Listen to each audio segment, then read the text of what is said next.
Welcome to another solo role-playing game video recording, but this is a little different than what I've done before. I had tried over the past few months to develop something with a setting that was very kid-friendly, because I was doing something in real life in the community, hosting some role-playing events for some very young children. And that worked well, but I stopped recording because it just needed a little bit more suspense. And this setting I had been using was very cozy, it was kind of fun, but since all the characters were children, it didn't seem right to have them realistically face peril that might have consequences. The world wasn't quite dangerous enough to be the kind of excitement that I like to have in my storytelling. So there was a few videos I made, and then I made an equal number that were not recorded. I got to learn about Podbean and how to host podcasts. All of that was successful. I made up a nice whiteboard. I spoke with George Damala, who has a dice roll simulator, and he made a couple of kind adjustments so it would suit my needs even better.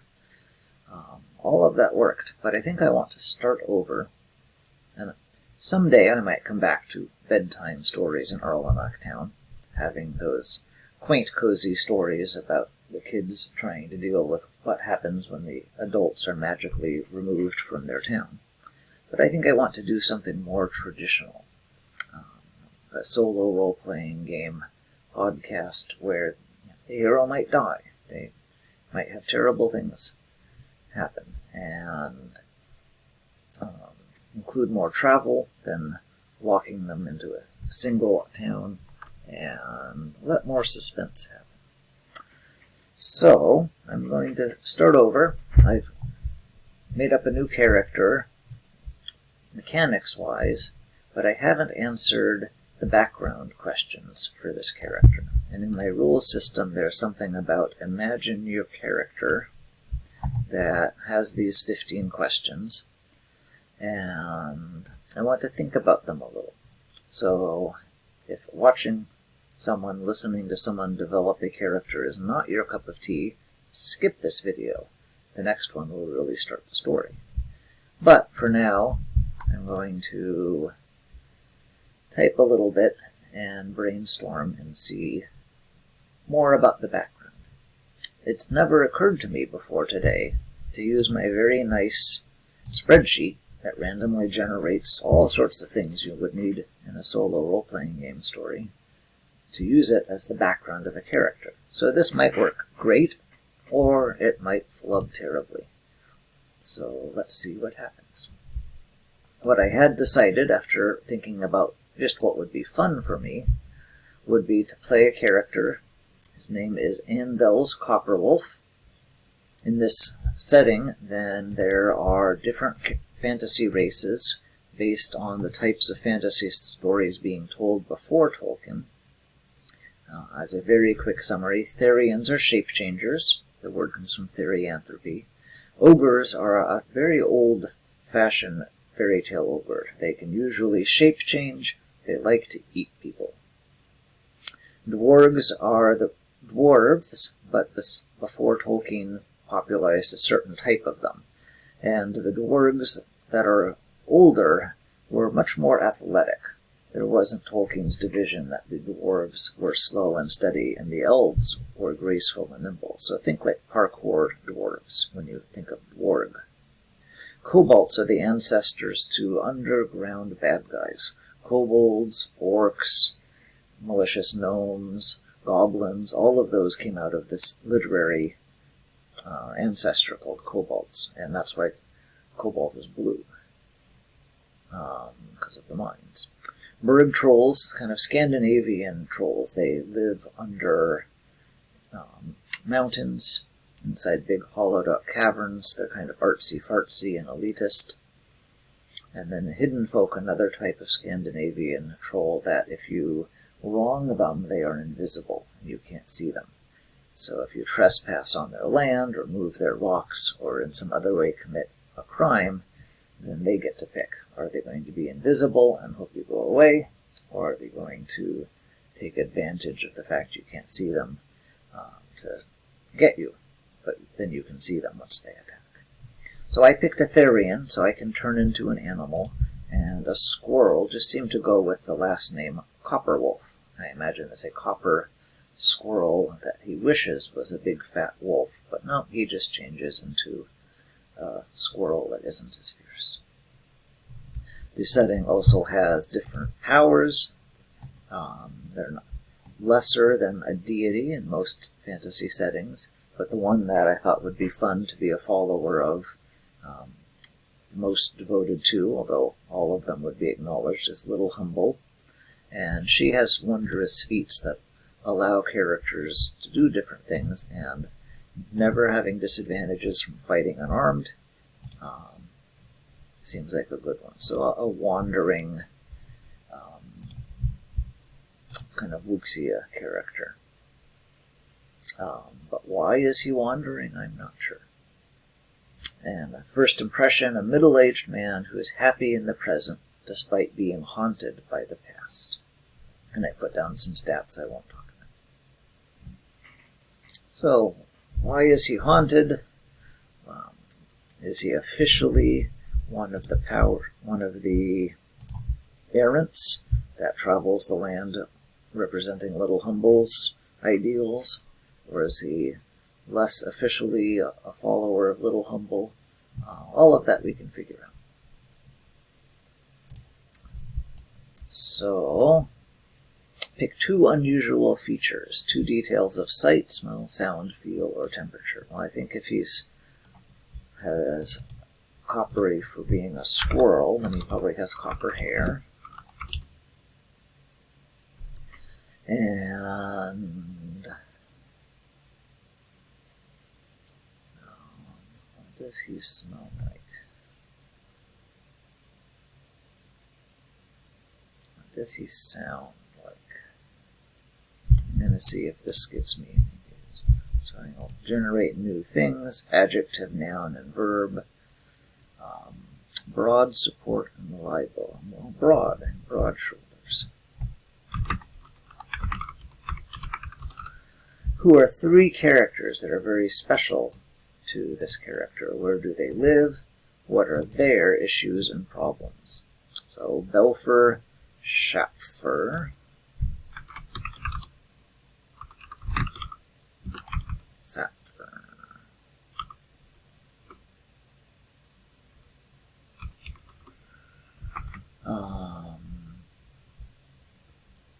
What are their issues? A gang member, former gang member, laborer.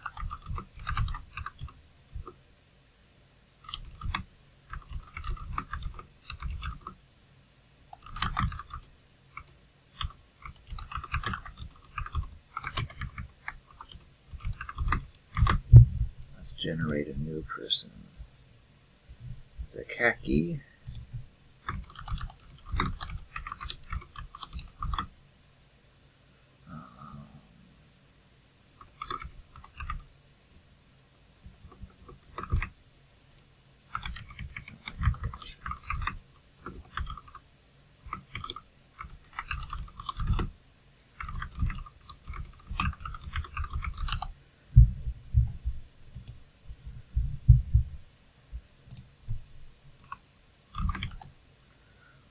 Yeah, that's kind of hard to say. Let's get a new name. Hey, a flower! Hey! Sorry. Phone call.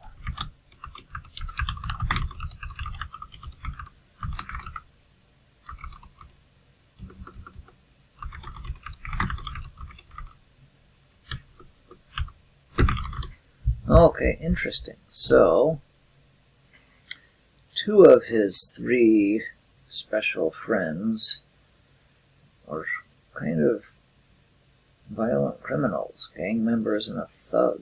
And the last is into weird occult stuff. So we're putting together the background of Andelz. Why is he hanging out with that kind of crowd? Okay, a nemesis. Ulcus? That doesn't sound very imposing. Tyler Burke Sneak Dust. Oh, that's a great name for a nemesis.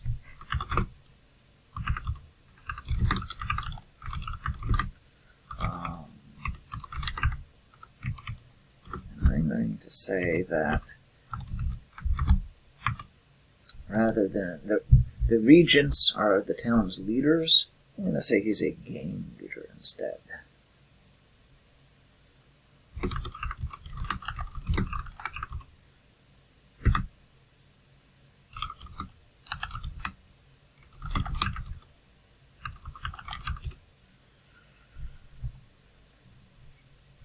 So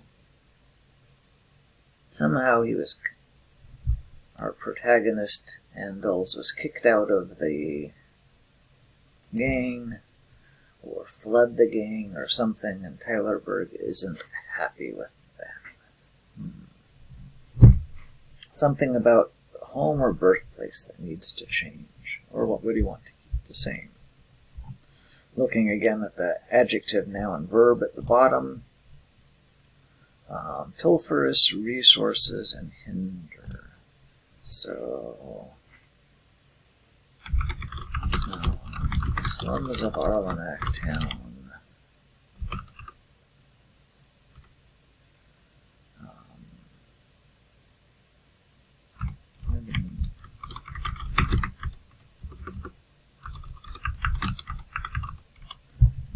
His name ain't Andelz. Yeah. Forced Andelz to steal for a living. He is now traveling to find like a less stressful lifestyle.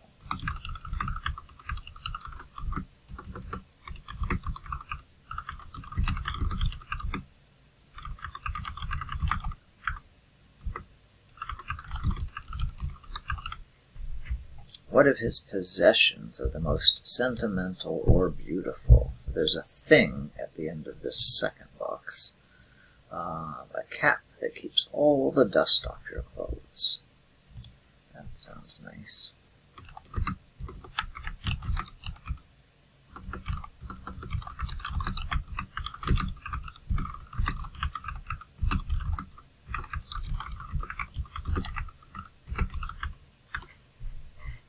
Maybe Andelz is a little bit vain because of this. Or maybe he has a little bit of kind of compulsive disorder and wants things neat and really treasures the fact that his clothes don't have to be as dirty as the other people that were in the slums. Who taught him to fight? Let's just roll a 6-sided die and see which of the 3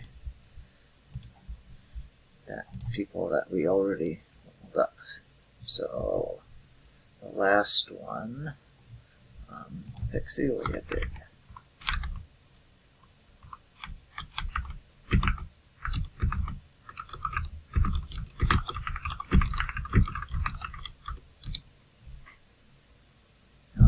Where is she now? Let's see what she's wanting.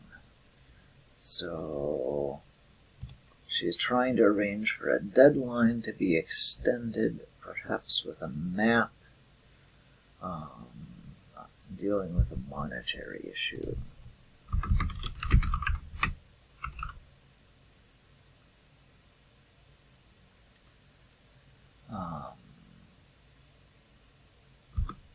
Following treasure maps clues before time runs out. Why would time run out with a treasure map? Is there someone else who has a different copy of the map and they're also looking for the treasure? Or is the map magical and will change? Or is the treasure something that will go obsolete? Or some crafted item that has a limited shelf life or potency? Let's see. What was the character's most memorable, dangerous situation? Who died or nearly died? The random wound from this was a head wound, so we'll just do that.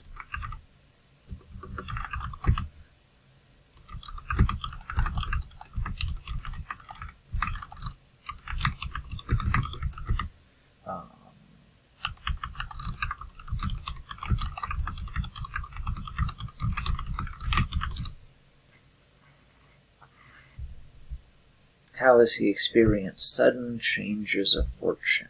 Let's look at the adjective, noun, verb again. Obvious path and gossip. And the named NPC of a merchant who crafts magic items that return to his shop after the owners die. That's a bit suspicious. Obvious path, gossip about this guy. He blackmailed him.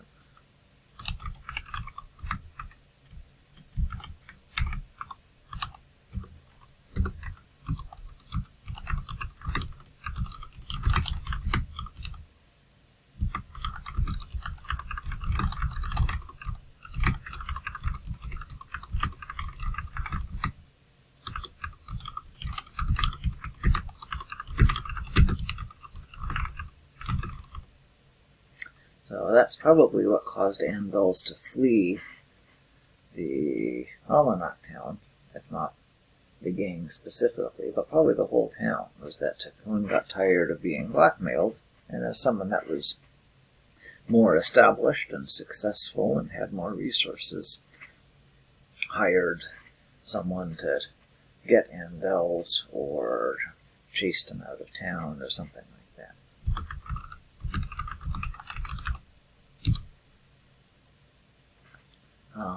That might be his greatest mistake. Does he have other secrets? Let's roll randomly again. The new random NPC is the person who oversees the town's meek manor. That's a place where followers of Little Humble congregate. So I will say that Andelz, after Tycoon's thugs attacked him and knew.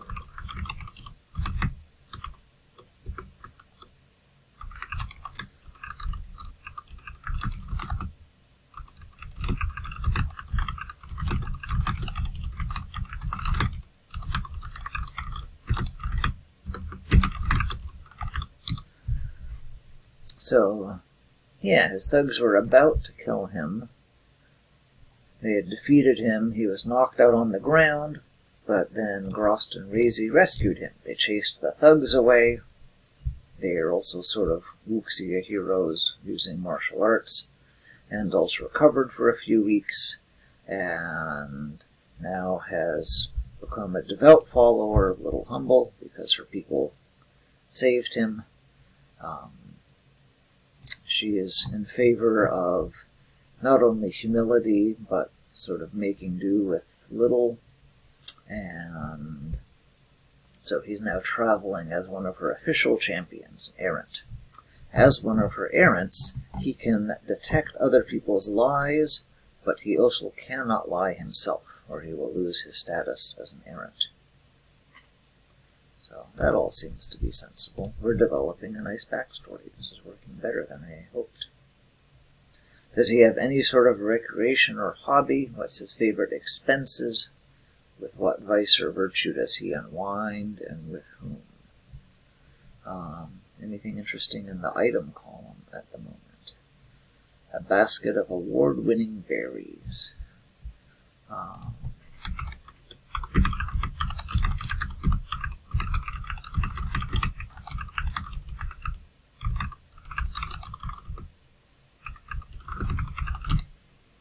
Berry pies are his weakness. Something that he certainly could smell often as he went through Arlinac Town, but in the slum area didn't get much of. How does he unwind? I'm noticing up in the top box, works as a bookseller.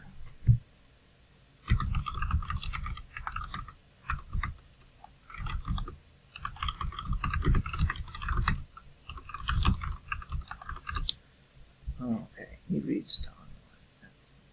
How has he been helped and hurt by corruption?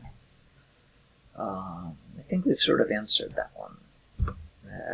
He was part of a gang, involved in theft, involved in blackmail, perhaps involved in protection money or gambling dens or dog betting or something like that.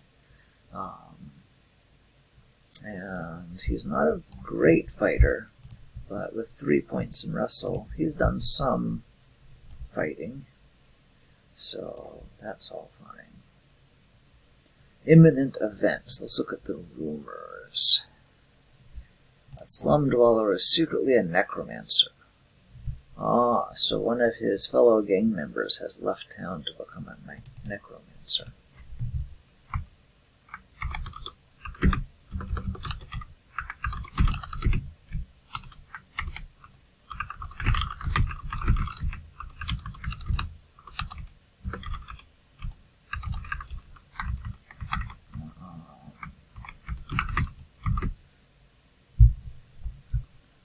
That's a terrible last name. Let's get a new name. Jeremy. We have Sneak in the name already. Lab Snort. That sounds like a great mad scientist. Okay. Asantha.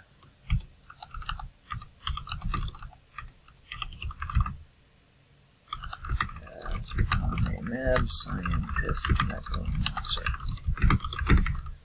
He is searching for more information about her and will try to stop her evil activity if these rumors prove true. Oh, okay, so that's the self-appointed mission he has. Now, is she older or younger than him? I'll say 50-50. She's younger than him.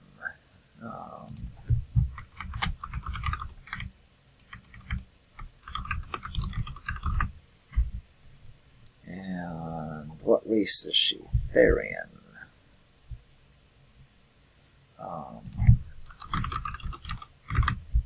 And obsessive. That fits. Someone else obsessive also. Compulsive. Okay. Maybe because he's also a little bit obsessive about his cleanliness, Andelz thinks that Asantha sort of represents what he could have become, there but by the grace of little humble go I. If he can stop her from doing bad, that might in some way counteract the crimes he has done, of which he isn't exactly repenting of, but thinking that turning over a new leaf might at least be wise.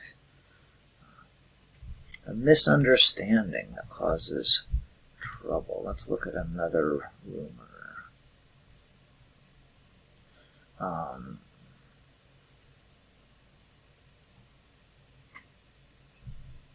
Someone tried to attack an old man, but he beat them up, even though he was outnumbered. That doesn't. It's a good misunderstanding.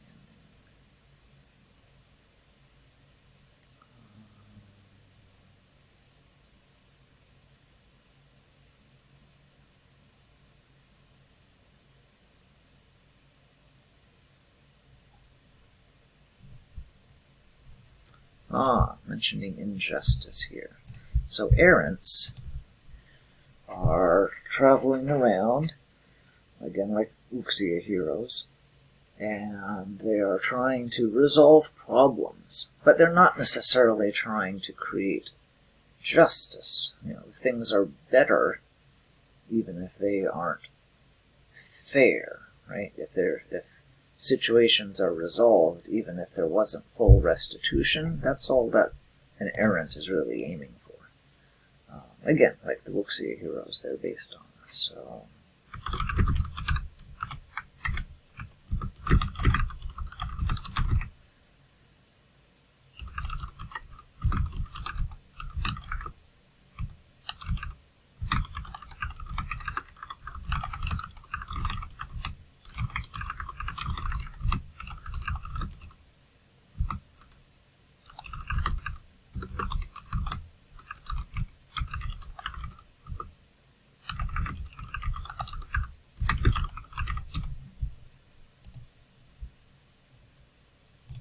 Recompensation, not a word. What's the character's source of income? Why is money tight? What are his or her... he's traveling as an impoverished Arab, so...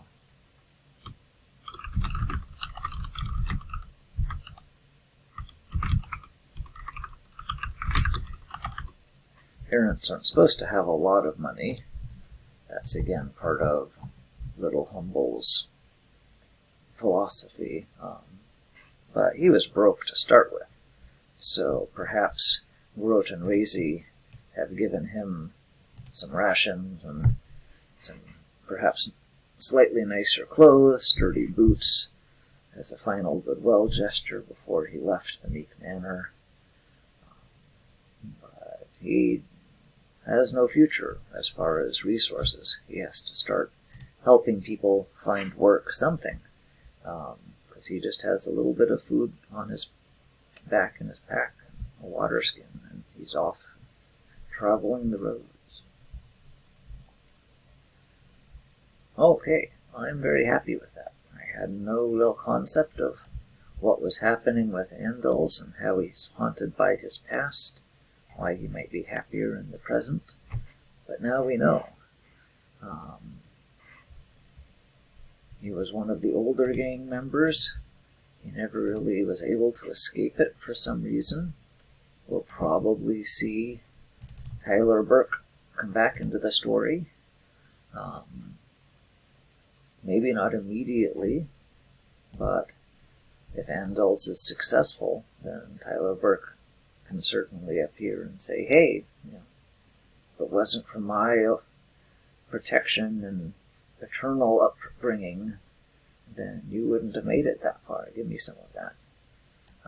Even Fexella, who trained him, when she comes back from her treasure map, maybe they'll cross paths while she's following the treasure map, or maybe she will also meet Andelz later and say, my treasure hunt wasn't successful, but you've earned a pouch full of coins. I need you to share with your old friend and mentor. So, interesting. He's not an authority figure despite his age. He has some hope in the future. He's probably a bit worried, but happy in the present. He's starting off on a new life and has some magical empowerment from Little Humble. He doesn't have to worry about people tricking him with lies again, but he's on a completely new path, leaving Arlinac Town where he grew up, and all he knows is that there's some rumor he's following. We'll need a little more details about where he heard this rumor and why he thinks going to a certain location would be the right place to follow up on. But maybe he will find Asantha Lab Snort. And is that soon? Is that later in his story? Not sure. We'll find out. Well, I hope this was entertaining. Thank you for the company. Vicariously now, but in spirit. Thought that counts. And we'll start the adventure soon.